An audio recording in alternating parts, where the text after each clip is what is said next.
Good morning. Welcome to the first breakout session of the day. It's going to be about how can UDL promote positive behaviors and reduce problem behaviors. I hope you all enjoyed Kathleen Lane's session. She's a wonderful speaker and she's certainly going to be a tough act to follow, but that's why she's our keynote. Since we have a small group here, you are all muted. You can unmute yourself and share or post any questions or comments, as I may ask you some things in the chat at any time. Just to introduce myself, my name's up for debate, as if you heard me talk yesterday, but Valerie Lill is still my legal name. I did get married during the pandemic, but can't change my name until Social Security offices reopen. It will be Chapman Jones eventually. I am the assistive tech, that's what AT stands for, trainer consultant here at Lincoln Intermediate Unit. Prior to working here, I've been here about 18 months. I was a school-based speech pathologist for over 19 years. And then I had some other early intervention and some private clinic speech pathology experience before that.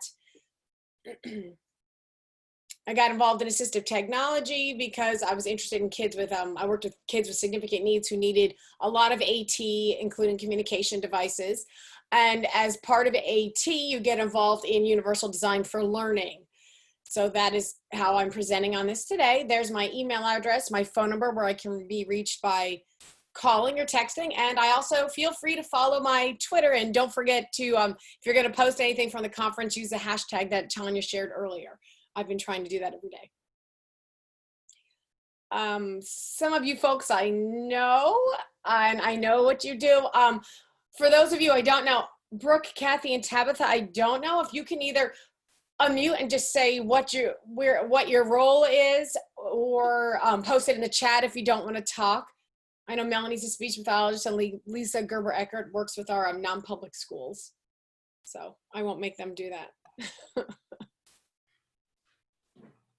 So I am a teacher that teaches 3rd, 4th, and 5th graders with behavioral issues. Okay. The tier 3. Oh, this is your day then. Yes, it is. Okay, Brooke says she's grade 6 to 8 math teacher. Thank you for sharing. Hey, everybody. Thanks, Val, for doing this today. Hi, Lisa. See, I know you, so I didn't make you introduce yourself. I know, but it's okay. Same with Melanie. I saw her like 3 times yesterday. Okay. Thank you so much for being here today. Hopefully I won't have any technical issues. I had some issues yesterday because I'm a little rusty on Zoom. Okay, I'm assuming some of you I know were here yesterday at our sessions. Some of you, this might be your first and only day. I know if you watched Tanya's opening message, she did talk about the Zoom webinar meeting norms. So I'm not going to, get into it in detail, but engagement is our priority. Thank you for anyone who unmuted or commented in the chat when I asked already. I may ask that again later. And I also realize engagement looks different. Some people don't like participating. It's a small group. So, you can feel comfortable participating, but I know some people just prefer not to do that. And we honor any perspectives you have and assume I have good intentions for what I'm presenting to you. And I assume you have good intentions because you're here. Thank you. Again, Kathleen's presenting now. I figured there'd be nobody at any of the other sessions because she's presenting again. If you want those Act 48 credits again, you have to do the evaluation to get them, and it's due July 31st. And remember, if you're one of the first 100 people from this day who does that, you are eligible for the book. If some other people before you didn't registered, but they don't do the evaluation, then you would move up on that list. So that's always good to have. My voice has been sketchy the last few days, so I'm due to allergies, so I apologize. Okay, webinar outcomes. So what I want to talk about today, I'm going to describe the UDL principle. We're going to talk, UDL consists of 3 principles. We're going to go over it briefly, but we're going to focus on multiple means of engagement and what that looks like and what it means. So I just said that. And we also want to talk about some, what it looks like to be engaged and what some barriers are for student engagement. And then just we're going to explore some ways to provide multiple means of engagement. And hopefully by doing those strategies, we can help promote positive behavior and reduce problematic behavior. Okay, I did talk about this at one of my UDL MTSS sessions yesterday. If you were there, I apologize. But what do you think a goal of education is? If you had to say, Melanie, you don't have to answer. You answered that yesterday. Thanks. But you could say it in the chat box if you have something you want to say, or you can unmute yourself if you choose to participate or not. I'm not going to force anybody.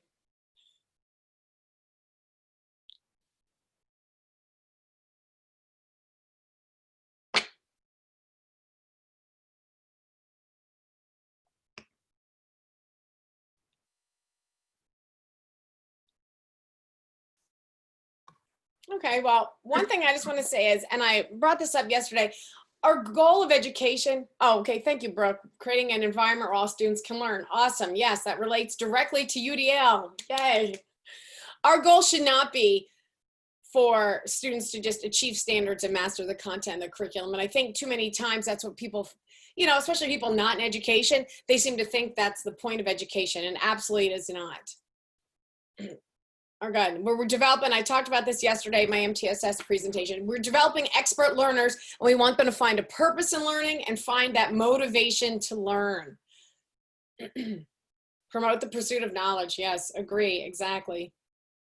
Yes, I came from a special ed background, and being independent as possible and self-sufficient adulthood, coming from a special ed background, absolutely. We want our kids to be as independent. I agree with all of those awesome ideas. Oh, I was having some issues with this yesterday. I don't know why it was doing that. Now, UDL, or Universal Design for Learning. I did do an overview presentation on this yesterday, and I don't know how many of you, just to get an idea, I'm going to do a very, very brief overview. I don't know how many of you are familiar with UDL or don't know it at all or are somewhere in between. If you can give me an idea of where you are. Did you hear of it? You never heard of it? You've been trained in it. Maybe you went to a training, watched a training yesterday on the topic. I don't know. Never heard of it? Okay. It's going to be a very brief overview. I did present on it yesterday and it was recorded, but if you weren't here yesterday, you can see the recordings, I believe, from the days you signed up for. Okay. Never heard of it? Okay.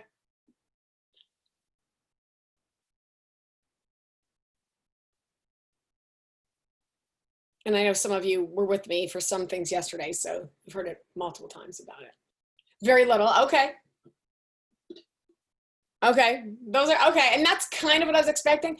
I will say I'm gonna do a quick advertisement before I get into it. We are, Lori Hersick, our Inclusive Practices Trainer Consultant, and I are doing 2 full-day UDL trainings at LIU. They'll likely be virtual for attendees at this point. One is coming up on September 29th. I do not think it is in Act 48 yet because this is technically still summer break, but it'll get in there soon. And the other one is in January. I have my paper calendar here, I can look. The other one is January 27th. So if you're interested in a full day of UDL training at some point in the future, you can consider attending the September or January trainings. Or even if you want a little bit longer overview, I did an hour-long introduction overview of UDL. And also if you're an LIU employee, Becky Blahaus and I are offering an hour, we're offering a UDL introduction also training that day during our in-service day if you are employed by LIU. Just thought I'd put out that advertising. But the explanation of UDL here is going to be just very brief because I don't want to spend the whole time going over that, but you do need some understanding of what it is in this presentation. This is a definition from understood.org. They're an organization who works a lot with special ed, but it's a framework. It's a way of thinking about teaching and learning. And a lot of people think UDL is Universal Design for Learning. I'm going to refer to as UDL just for the rest of the training. They think it's special education. It's not. It's for all students. It acknowledges that all students learn differently, and all students want to be motivated in different ways, want to access materials in different ways, and show their knowledges in different ways. So it's about for all learners. And then the CAST website, which we are going to get into today, and I have some links there, and I want you to get on there and explore that a little bit as it relates to the engagement piece, is it's a framework to improve teaching and learning for all people. It is based on brain research and how all humans learn. So again, it's not a curriculum, it's not just for special ed, it's something you do before the kids even walk into the classroom. It's how you set up your classroom, how you present instruction before day one, before even knowing what kids are in your room, because the strategies can benefit all learners.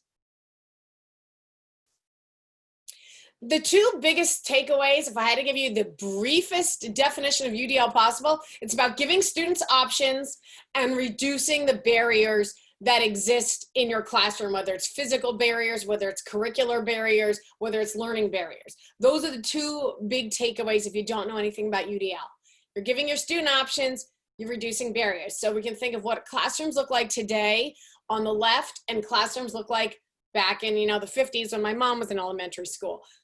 On the right, the students were all in rows. They're all expected to learn in the same way.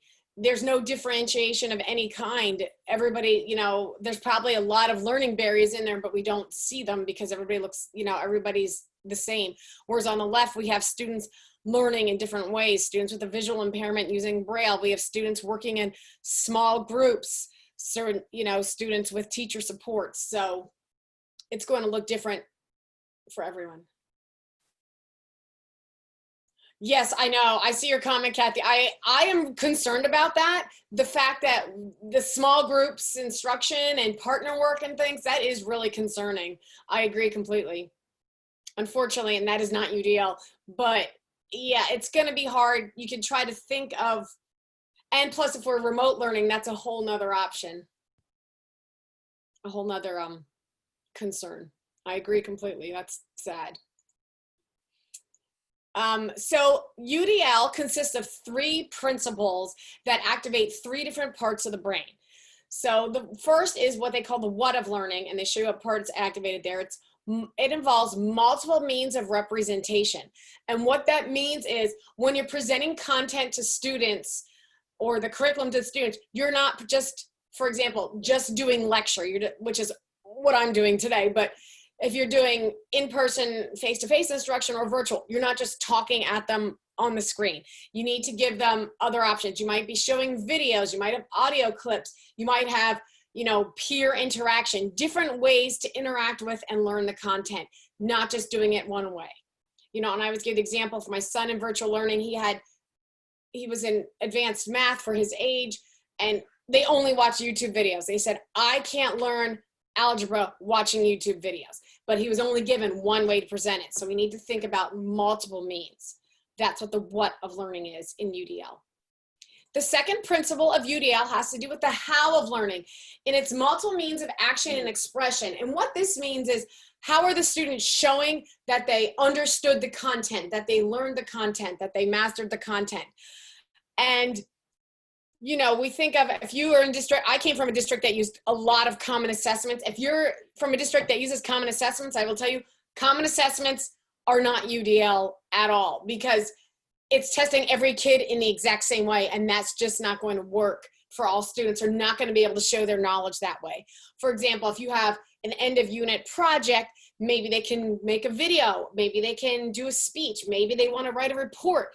Maybe they want to draw pictures illustrating things. And I always use my son as an example. Poor kid. He's here. Hopefully he doesn't hear me say that. In 4th grade, they had book reports, and one of them he had to draw 24 pictures that went with the story. He read Hatchet. It's a long story, but he has fine motor issues and cannot draw. I asked the teacher, does he have other options? Can he print out Google Images and then caption them? Can he do something other than draw pictures? And he was told, nope, he must draw pictures for this book report. And I will tell you, it was torture. And there was a lot of tears and crying on both of our parts. But again, that wasn't multiple means of action expression. That was not a UDL approach, because he was not given different ways. There were other ways he could have shown that he knew and understood the book without being forced to draw. So again, teaching students in multiple ways. Those are the third principle is the one we're focusing on today. It's about the why of learning. This is providing multiple means of engagement. And I just find it interesting that they have it as the third principle, where I think it should really be first. It's the reason we need to provide multiple means of engagement. Again, we want purposeful, motivated learners. We want to stimulate interest and motivate for learning. And when we talked at the beginning, what the purpose of education is, again, we want our students to be lifelong learners and be interested and motivated to learn regardless of what the subject is. So this is the aspect of the three principles of UDL that we're going to focus on today, is thinking about multiple means of engagement for our learners, and how, again, how engagement can promote positive behaviors. So this is the affective network. And again, they have nice, the cast.org is where these visuals come from. I'll put that website in there because it's going to be in the presentation now too. These are some things that you need to consider when activating that network of the brain and getting kids engaged.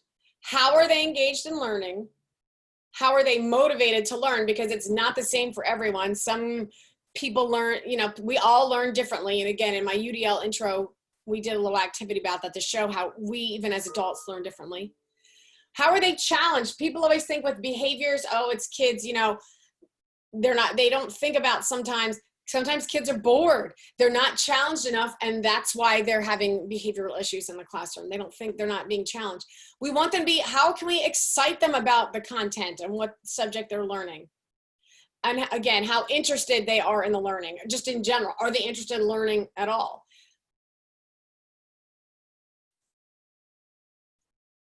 So behavior and UDL. And again, there's going to be some repeat, and they're going to kind of come back to each other. So why do you think the why of learning is the most important? Again, I think that's the most important when it comes specifically to looking at student behavior, since that's kind of the focus of today's sessions. Why would the why of learning be really important? You can comment in the chat, or if you want to mute yourself and share. If not, I'll just continue, but I'll give you a minute to think about that.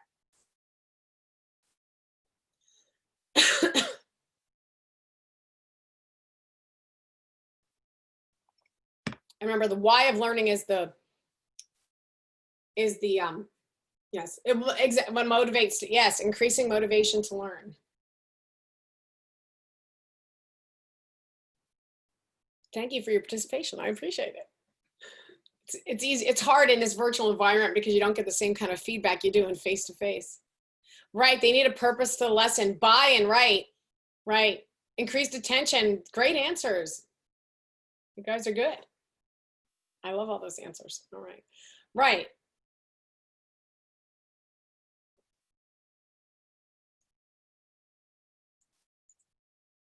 And here's what I put. Here's just kind of my answer. Engagement, bottom line is, and this is research proven, engagement, and I'm going to go into some of that in a little bit. Engagement facilitates learning. We want those, UDL says we need to have multiple means of engagement for our kids. And research shows engagement facilitates learning. If the students are engaged, if the students aren't engaged to begin with, they're not going to activate those other networks of the brain, the what and the how that I had shown you on the previous slides. And I have a slide here putting that together. Oh, that's just the image. Okay, this is some research about that. Now, I will tell you this, again, I'm not going to sit here and read research to you, but I do have links to all these studies at the end. Now, a lot of the research on this I have found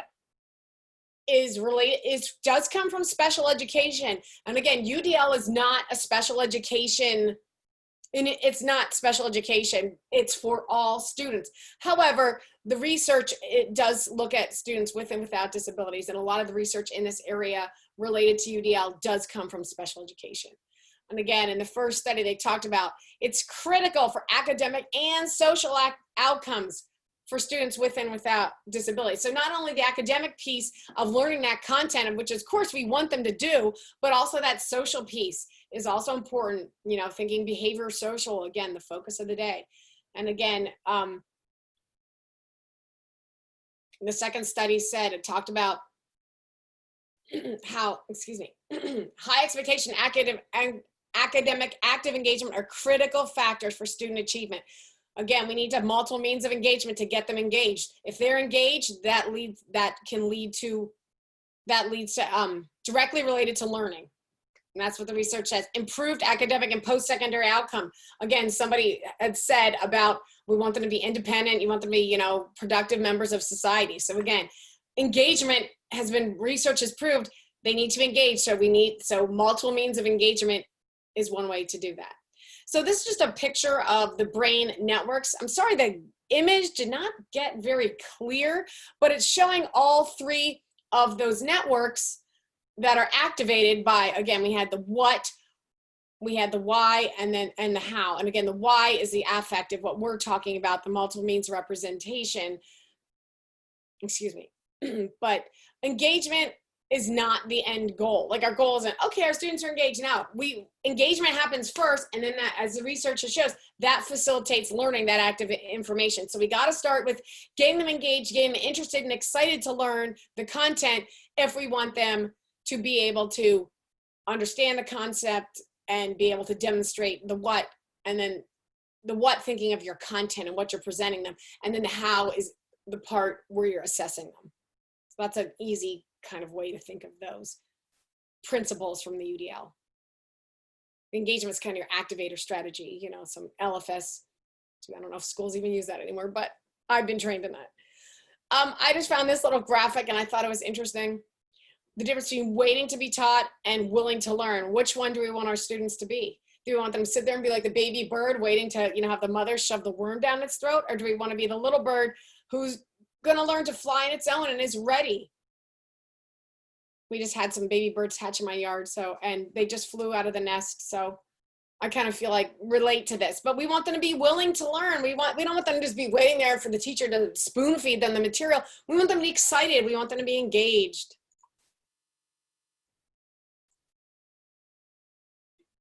And I'm clicking and nothing's happening. So again, multiple means of engagement. What does engagement look like? Well, we know we want them to be engaged, but it's not going to look the same for every kid. Generally, and again, I do have those citations for all this research at the end and on most of the slides. Academic engagement, some say, is on task and on schedule behavior. Okay, again, what does that, it's going to look different for every kid though. Some of the kids, it may look like attending to learning tasks. Well, we certainly would like that. Some, it's staying on task for a predetermined period of time. Again, that's certainly going to look very different depending on the student's age. If they're in kindergarten, how long they can stay on task is very different than maybe an 11th grader. Again, I know we have a bunch of folks who are at different grade levels here. So self-monitoring on-task behaviors, again, that's going to look very different with younger students and older students. But these are just things you may look for to say, well, are my students engaged? Taking turns without prompts. That's hard. I still have trouble with that, I'll be honest. I'm an adult. Following directions if students are following directions, that could be a sign that they're engaged.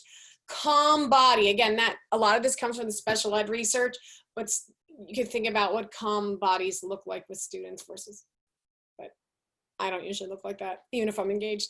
Eye contact, again, not necessarily, because obviously for some students, this is an area of difficulty. I know I'm having some trouble watching some of these onlines. I'm getting headaches. So sometimes I kind of put my head down and I'm not looking. I'm engaged, but I'm not necessarily making eye contact with the screen, just because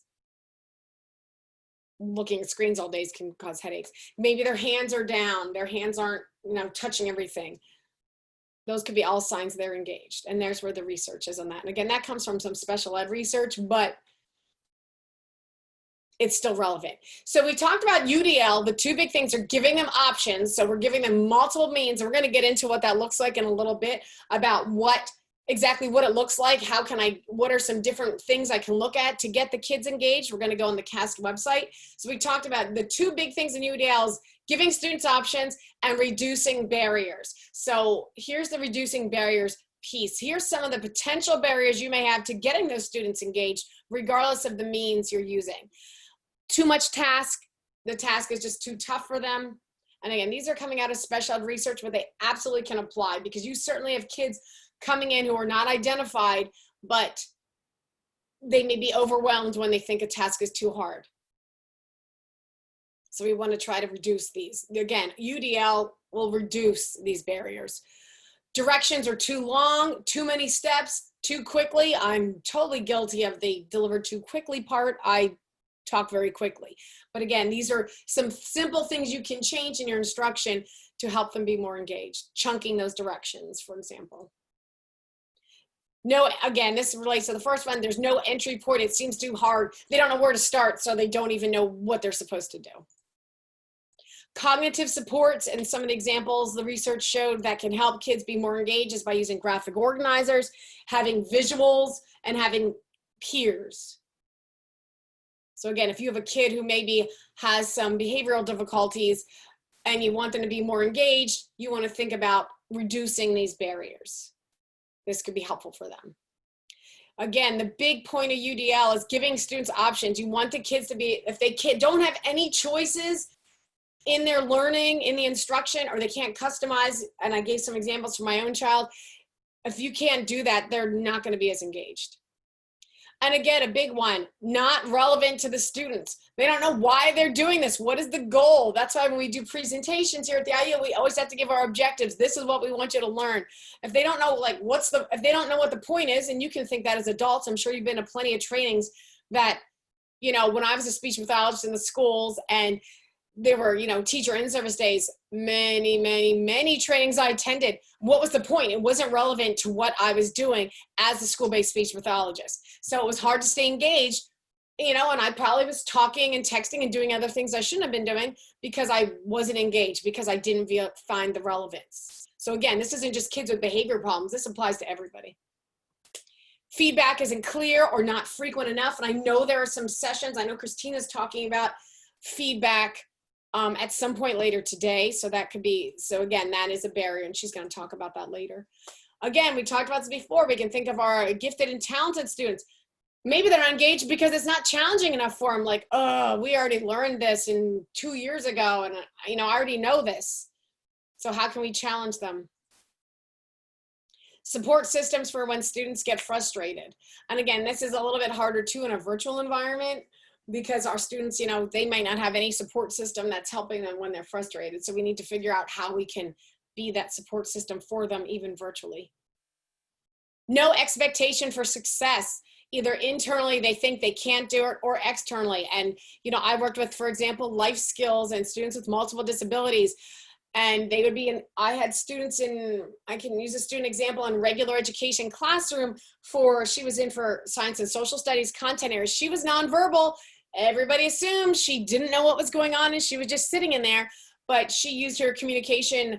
She was a scanner, and she used her communication device to take the regular ed non-modified test. She just had to have the multiple choices so she could scan through and pick the answers. She got passing grades on every science and social studies test that she was given in 5th grade in the reg ed. However, the teachers and the other kids probably had very low expectations for success, but she proved that she was absolutely capable of doing it. So we don't want to have that barrier. And this is the research from Lowry and Hollingshead. This is where this comes from. Okay, I don't know why this is doing this. Sorry, it must be something with the animation. I was having this happen yesterday and I thought I fixed it. That's very strange. Okay, so we're going to dig deeper into engagement. We are going to get on the CAST website in a couple of slides, and I want you to get a look at that so you can see, well, okay, what can I do to make sure I'm following the UDL principles? I'm giving them multiple means of engagement. What can I be doing differently? And they have some, UDL is something, and we talked about this, one of the purposes, other than giving options, is removing those barriers. And again, this is going to be a link. I have a lot of hyperlinks in here. I'm going to click on it so you can see it. This will take you directly to the CAST website. They have information on all of the, and we're going to get into this, but this is this is the link to engagement. I have it in there a couple times just because it's important. So this is just a little cut and paste from the website, but this is what we're going to get into and how they kind of have it set up. And this is, again, this is a hyperlink to this document. So you can see where the UDL guidelines. And again, if you want more information on UDL, on engagement, representation, action, expression, there are videos on this website. And there's also, it's a lot of information to get through. But we're focusing just on the engagement. the why of learning, because we talked about all the reasons why we want them to be engaged, why that helps our students and why that can reduce behaviors. Again, we want them to be motivated to learn. So they look at how the students are accessing. This is how they have it set up. And we're going to get into the hyperlinks for this. How you're going to build engagement and how you want them to internalize that. We want our kids to be self-motivated to learn. That's so important. If they don't care about learning or they don't have any that intrinsic motivation, it's going to be hard.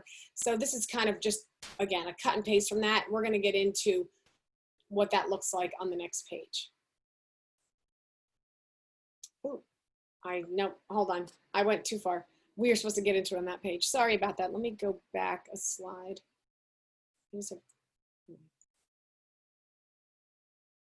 Somehow that's, there we go. This is a slide. This is where we wanted to click on it. This is where, okay, I'm going to paste this. I don't know if you have the presentation or not open with you, but what I can do is I'm going to click on it, but I'm going to paste this link in the chat because I'll give you some time to explore this also, but I'm going to go over how it's set up. So these are the UDL guidelines, is what I took you to. Multiple means of engagement. Again, we're looking at the engagement specifically related to behavior. We want our learners to be purposeful and motivated. So you can click on the tab at the top that says engagement and takes you to this. I had this linked on a previous slide. So I'll put that in the chat also if you just want to go right there. And they give you some information. So what they have are guidelines and checkpoints. Well, how can I make sure that I am giving my students, making sure I'm doing this principle, I'm giving them multiple means of engagement so that they're motivated to learn, that they're interested in learning. So they have guidelines. These are 7, 8, 9, because this is the third one. And then there's checkpoints, and there's lots of clicking on this website, lots of reading. So we're looking at recruiting interest. How do we get them started to be, again, sparking that excitement for learning? Again, part of engagement is, again, what did the research say about how long can they attend to a task? Do they have, and persist with the task? And that self-regulation, again, the research is showing, can they self-monitor? And again, can they get that intrinsic motivation? So now under each of these checkpoints, you can click and they're giving you examples for what you can do for each of these areas.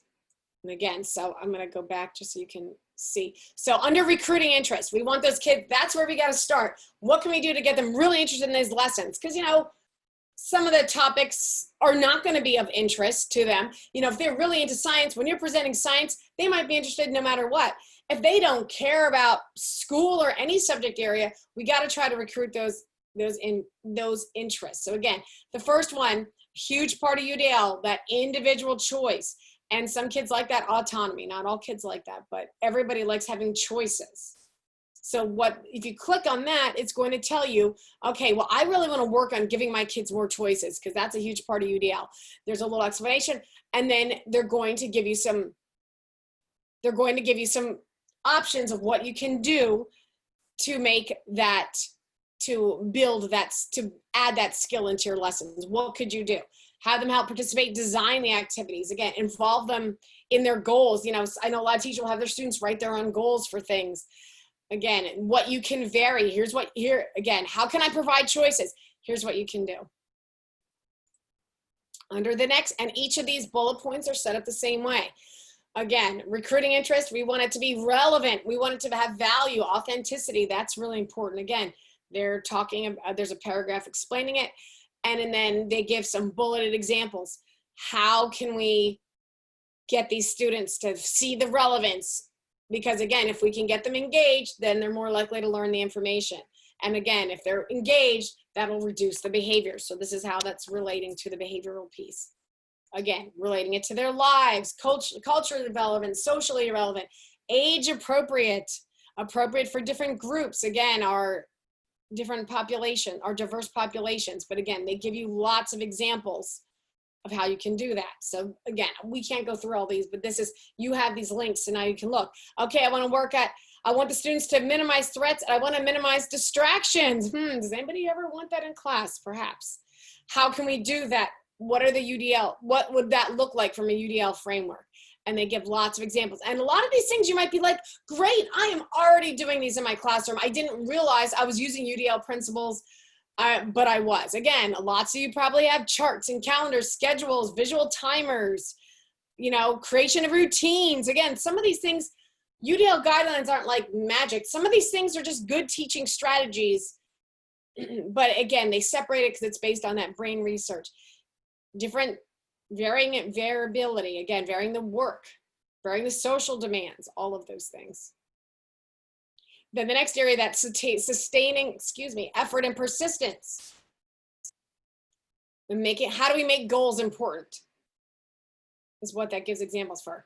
How do we vary the demands? Again, we want to optimize that challenge. We talked about our gifted and talented students. Maybe they're having behavioral issues because of boredom, and I've seen that many, many times. What are some things we can do to get them more involved? Again, this is hard right now in our, I look like the districts from the keynote speakers, they're doing all different things. Some are doing hybrid, some are doing face-to-face, some are doing virtual, some are giving the students the choice. How do you foster and collaboration community? Here, brain research is showing this is something necessary to help build sustaining effort and persistence. How can we do that in a virtual environment? So here are, again, some of these things you might already be doing, but again, it might look a little bit differently. How can you do group activities when you're in a virtual situation? Can you do breakout rooms if you're doing Zooms, for example? Because a lot of it, peer interaction, group work. As you were saying about the 50s desks and limiting group work.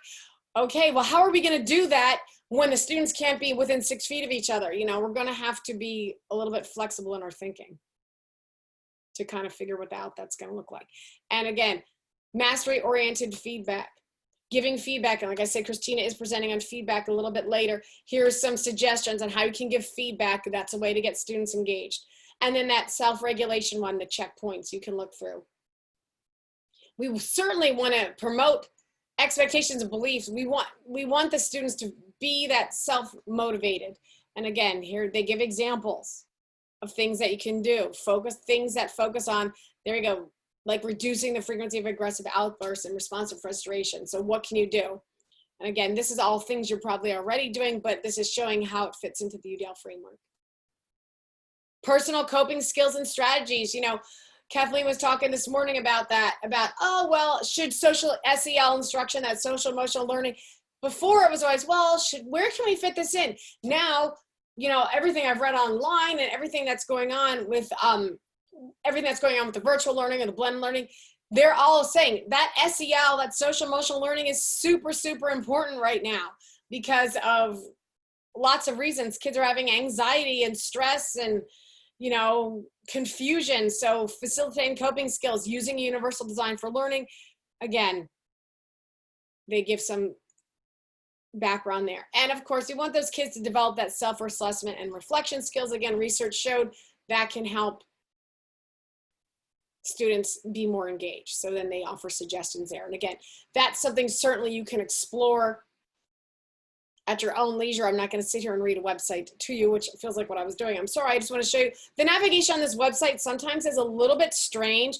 If you're on the homepage there, you can see if you click here, that chart that I showed you, I just showed you this part of the chart, but it does come up, and then you can even click on those and it's going to take you right to the links. So you can even just use the chart, because I find when I get on this website, sometimes I get a little lost.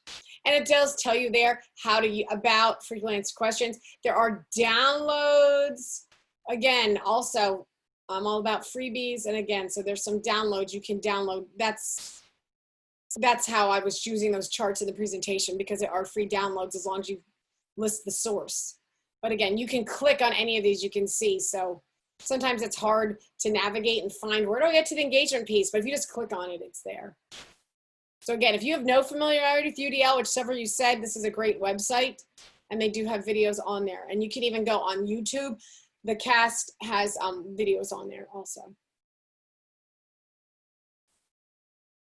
I do want to talk a little bit about virtual learning and some suggestions that I have found through my research about engagement and virtual considerations.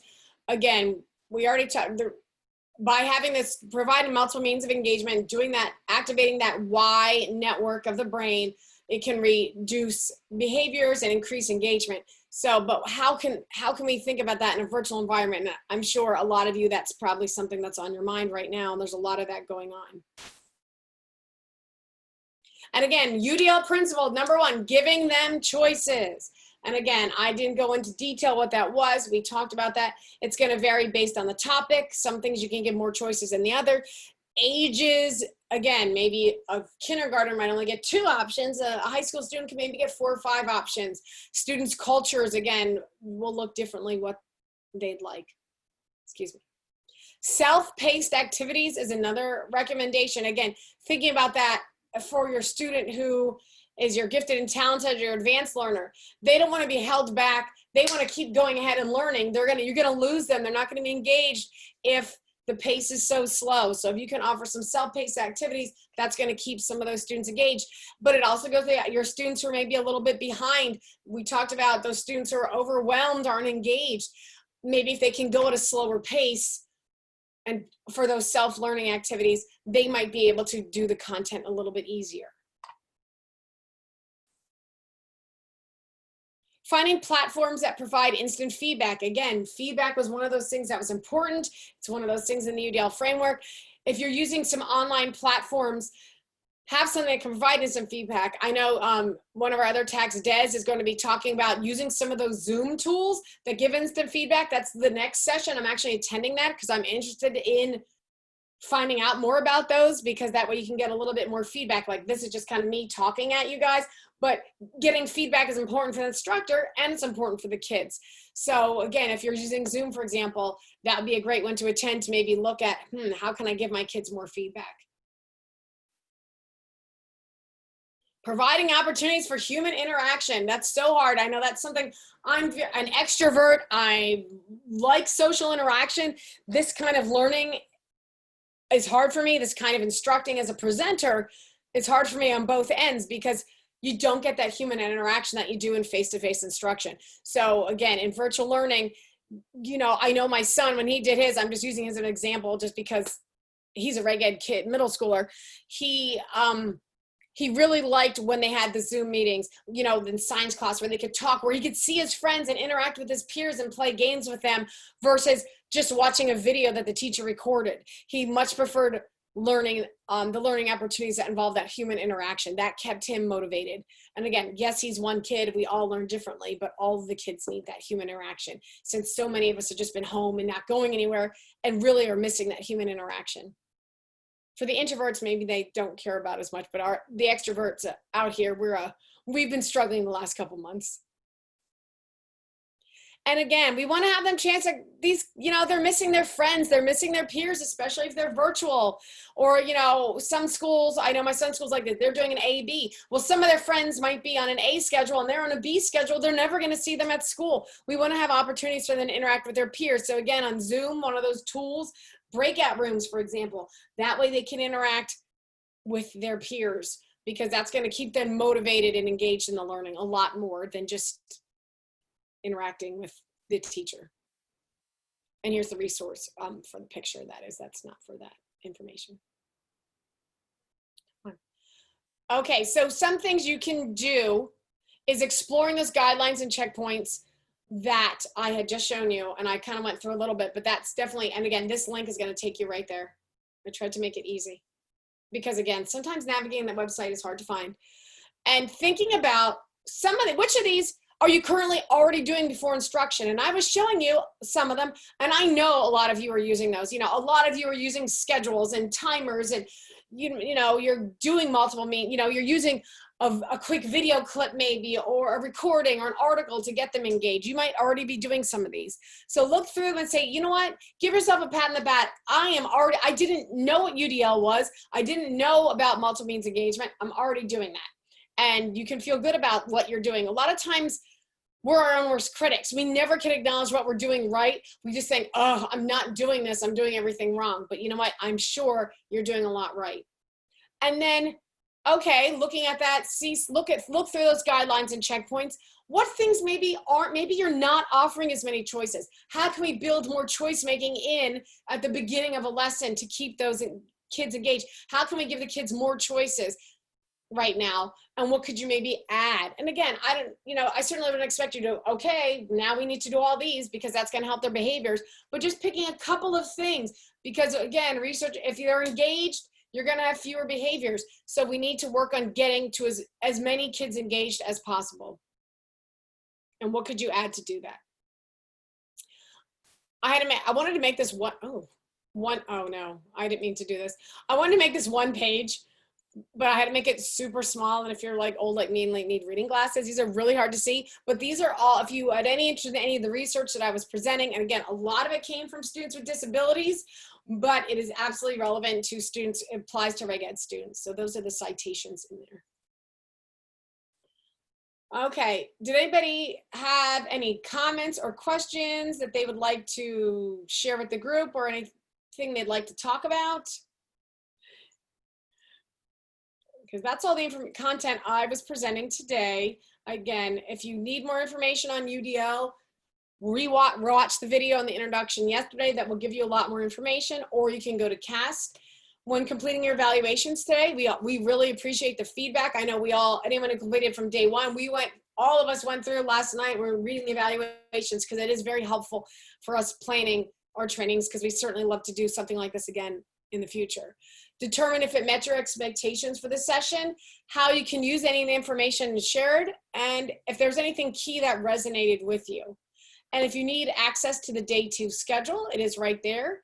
The next sessions will be starting at, I believe, 11. So you will have a little bit of a break between sessions, which is great, because there aren't too many breaks. We have a lot of content. I am presenting the same session again at 12:15, so I don't anticipate seeing any of you there, but there's so many overlapping sessions that some of the sessions are presented twice. And again, and we wanted to emphasize this too, again, there's so many overlapping sessions. There's 5 things at once and 5 things at once, and you might have 2 things in one time slot. These are all being recorded, so you can go back. They will be added to the Google Sheet that you've been looking at. They will all be, actually stop sharing. I need to see that way you can see this. They're gonna all be available. So don't feel guilty if, oh, I missed something, I really want to attend this. You can watch that video. Now, I'm not sure how long the videos are going to be live for. I do not have that information, but you can go back and watch a recording of it. You signed up to go to day 2. You can absolutely watch all the day 2 recordings. Again, I know not everybody signed up for all 3 days. So if there aren't any questions, I'll wait a couple more minutes if there are any questions or comments or feedback. If not, you can exit the meeting and get ready to attend your next session. You have about a 27-minute break before you need to be at your 11 o'clocks. Thank you so much.